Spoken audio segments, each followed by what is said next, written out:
Hi, today I'm going to talk about Asperger syndrome. I promised that during the last video that I will discuss about this. I touched the Asperger syndrome when we were talking the additional conditions of autism. ඉතින් අද මම කතා කරන්න යන්නේ Asperger syndrome කියන එක.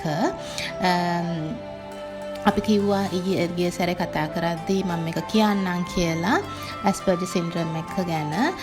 ඉතින් people with Asperger syndrome see hear and feel the world differently to other people. So if you have Asperger syndrome, you have it for life.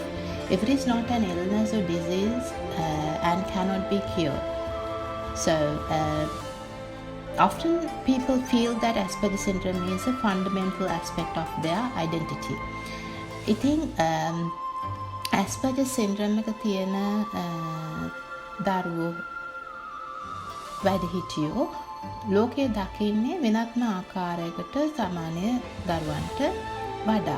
මේගොල්ලොන්ගේ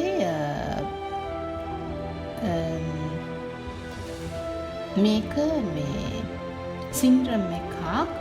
එතකොට මේක කියෝ කරන්න බෑ. මේක ලයිෆ් එකේම තියෙනවා.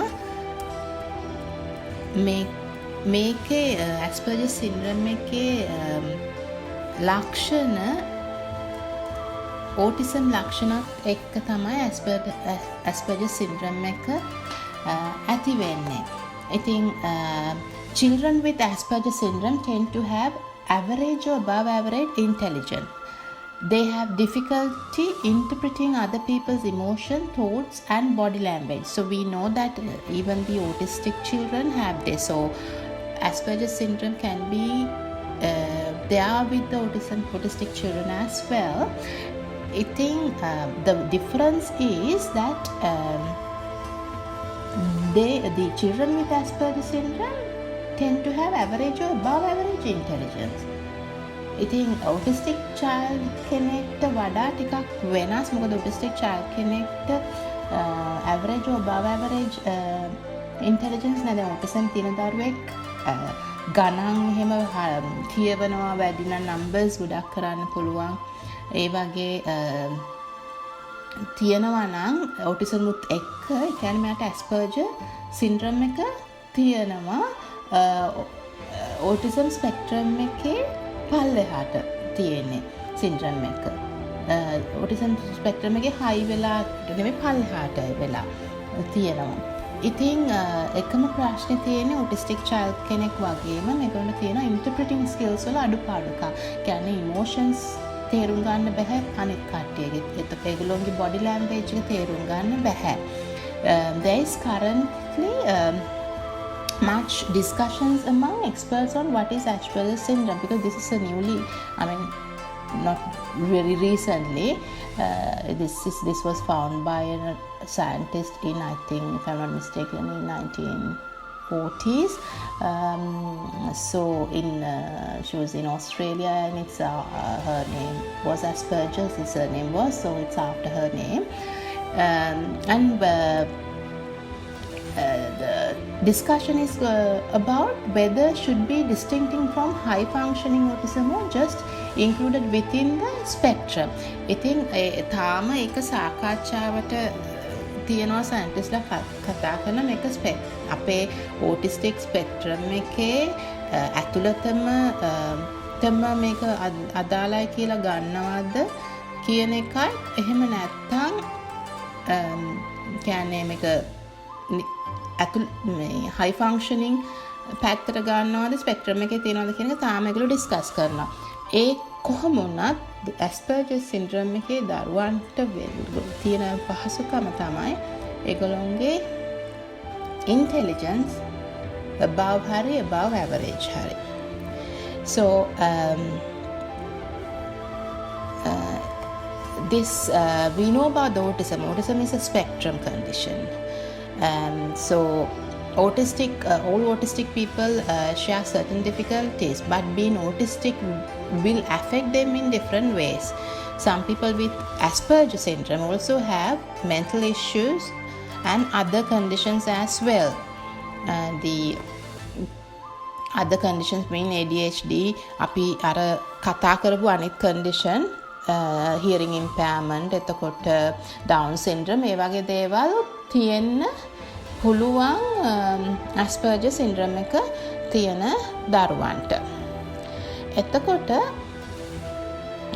අපි කතා කරා මේගොල්ලෝ above average කියලා දැනුම් පැත්තෙන්, and ඉතින් ඒ කියන්නේ ඒගොල්ලන්ට ඉගෙනීමේ අපහසුතාවයන් අඩුයි autistic child කෙනෙක්ට වඩා. හැබැයි ඉතින් මේගොල්ලන්ගේ specific learning difficulties තියෙන්න පුළුවන්. ඔකන්ට මතක ඇති මම කතා කරා specific learning difficulties යටතේ අපි කිව්ව autistic දරුවන්ට තියෙන පුළුවන් dyslexia, dyspraxia, ඒ වගේ condition තියෙන්න පුළුවන් Asperger තියෙන දරුවන්ටත්. Although their intelligence levels are average or above average, so they will have specific learning difficulties, although they will not have learning disabilities. Okay, මම තව දවසක learning disabilities, specific learning difficulties එකේ වෙනස කතා කරන්නම්. ඒක හරි පොඩි වීඩියෝ එකකින් මම කරන්න පුළුවන් වෙනවා. එතකොට අපිට මේකට හරි support එක හම්බුනොත් දරුවෙක්ට මේ syndrome එකෙන් develop කරලා, කියන්නේ syndrome එක තියෙනවා, ඒක life long නේ. ඉතින් ඒ වුණාට අපිට අනිත් activities වලට මේ syndrome එක develop මේ syndrome එකෙන් එහාට දරුවා වර්ධනය කරගත්තොත් අපිට පුළුවන් දරුවාට ගෙනීමේ පහසුකම්, මොකද හැකියාව තියෙනවානේ. specific learning ඒවට techniques use කරලා දරුවාව උනන්දු කරන්න, උගන්වන්න, සාමාන්‍ය දරුවෙක් විදියට වැඩ කරගන්න. මේක අපි ඉතින් බලමු දැන් Asperger syndrome කියන්නේ ටිකක් common එකක් අපි හිතනවට වඩා. සමහර වෙලාවට Asperger syndrome එක තියෙන්න පුළුවන් autism තියෙනවා, but අපිට හරියටම autism තියනවද කියලා දන්නේ නැතුව පේන්නේ නැති දරුවෝත් ඉන්නවනේ. අපිට හරි අමාරුයි, කියන්නේ ස්පෙක්ට්‍රම් එකේ අඩුම තියෙන තත්ත්වය ඒතර Asperger syndrome එක ඒ දරුවන්ට තියන්න පුළුවන්. එතකොට then how do people with Asperger syndrome see the world? අපි කියවනේ differently, they see the world differently. So let's see how. So some people with Asperger syndrome say the world feels overwhelming, and this can cause them considerable anxiety. I think මේක ටිකක් autistic තියෙන කට්ටියට අදාළයි. I think ඒගොල්ලන්ට ඉන්න බෑ, ගොඩක් busy, ගොඩක් තැන්වල. ඒ කියන්නේ ඒකෙන් ඒගොල්ලෝ anxious වෙනවා, අධිපීඩනයකට පත් වෙනවා. Excuse me. In particular, understanding and relating to other people and taking part in everyday family, school, work and social life can be hard. Other people appear to know intuitively how to communicate and interact with each other. You can also struggle to build rapport with people with Asperger syndrome. People with Asperger syndrome may wonder why they are different and feel their social differences mean people don't understand them. Excuse me. I think Asperger syndrome තියෙන කට්ටියට ලෝකේ දකින්නේ අර autism තියෙන කට්ටිය වගේම anxious develop වෙනවා, anxiety එක.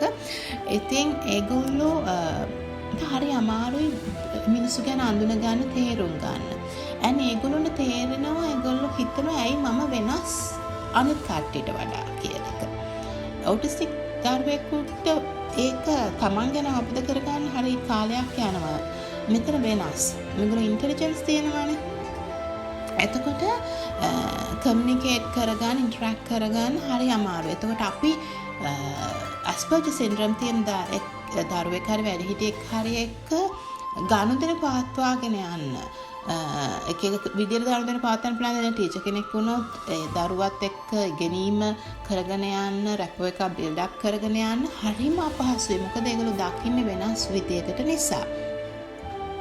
ඒ වුණාට Asperger syndrome තියෙන දරුවෙක්ට උගන්වන්න lazy learning difficulties නැති නිසා, learning specific learning difficulties විතරයිනේ තියෙන්නේ. ඒවට techniques තියෙනවා. එතකොට autistic people including those with Asperger syndrome often do not look disabled. ඉස්සර කිව්වා වගේ කතාවක් තමයි ඒක sometimes. Some parents of autistic children say that other people simply think their child is naughty, while adults find that they are misunderstood.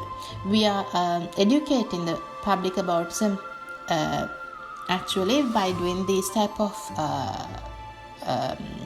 recordings or conducting seminars. So we need to break this barrier. Excuse me. It is very important that the society understand this.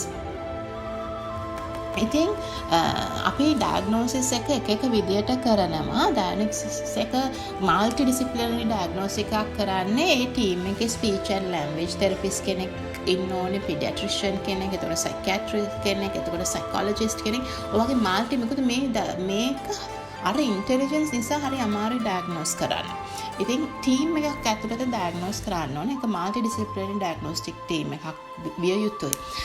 Benefit එක තමයි දරුවෝන්ගේ මේ syndrome එක අපි අඳුනගත්තාම හරි පවුලේ කොහොමද දරුවත් එක්ක ගත කරන්නේ, එතකොට ඉස්කෝලේ කොහොමද, එතකොට එම්ප්ලොයර් කෙනෙක් නම් එම්ප්ලොයර් දැනුවත් කළා, යාළුවෝත් එක්ක කොහොමද, ඒ වගේ දේවල් තේරුම් අරගෙන ඒවට ක්‍රියාකාරීත්වකම් යොමු කරලා දරුවව වැඩි දියුණු කරන්න ඕනේ.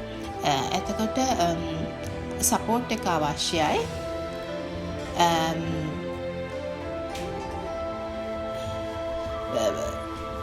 මේ දැන් වැදගත්ම දේ Asperger syndrome තියෙන දරුවෙක්ව යොමු කරන්න හැම ඩයග්නොස්ටික් එකක්ම දැනගත්තන් පස්සේ ABA ප්‍රෝග්‍රෑම් එක කරන සයිකොලොජිස්ට් කෙනෙක්, කවුන්සලර් කෙනෙක් හරි පැත්තට තමයි අපි යන්න ඕනේ. මොකද ABA ප්‍රෝග්‍රෑම් එක කියන්නේ Applied Behavior Analysis. මේකට autistic දරුවන්ට අපි කතා කිරීම වෙනුවෙන් මේක භාවිතා කරනවා. Asperger syndrome තියෙන දරුවෙක්ට මේ ප්‍රෝග්‍රෑම් එක හරිම වැදගත්. ඒ ප්‍රෝග්‍රෑම් එක අපි දෙවිදියකට කරනවා. ඒක කෙටි කාලෙක තියෙන මාස 4ක් විතර. එතකොට මාස 4ට වැඩි ප්‍රෝග්‍රෑම් එකක්. ඒක Asperger syndrome තියෙන දරුවෙකුට වෙනස් විදියකට මාරු කර කරන්න පුළුවන් නම් හොඳයි.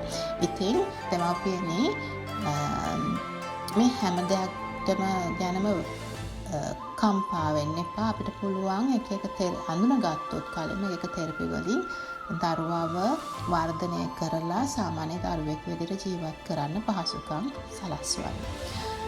ඉතින් අපිත් එකතු වෙලා ඉන්න දිගටම අපි වාර්තා කරමු තවත් දේවල්. මේ එක ඩිසබිලිටිස් ගැන. ඉතින් මම දැන් autism සම්පූර්ණයෙන්ම කවර් කරලා තියෙන්නේ. ඊට පස්සේ මම තව වීඩියෝස් වලින් එන්නම් ඒක ක්‍රියාකාරකම් එක. එතකන් thank you so much.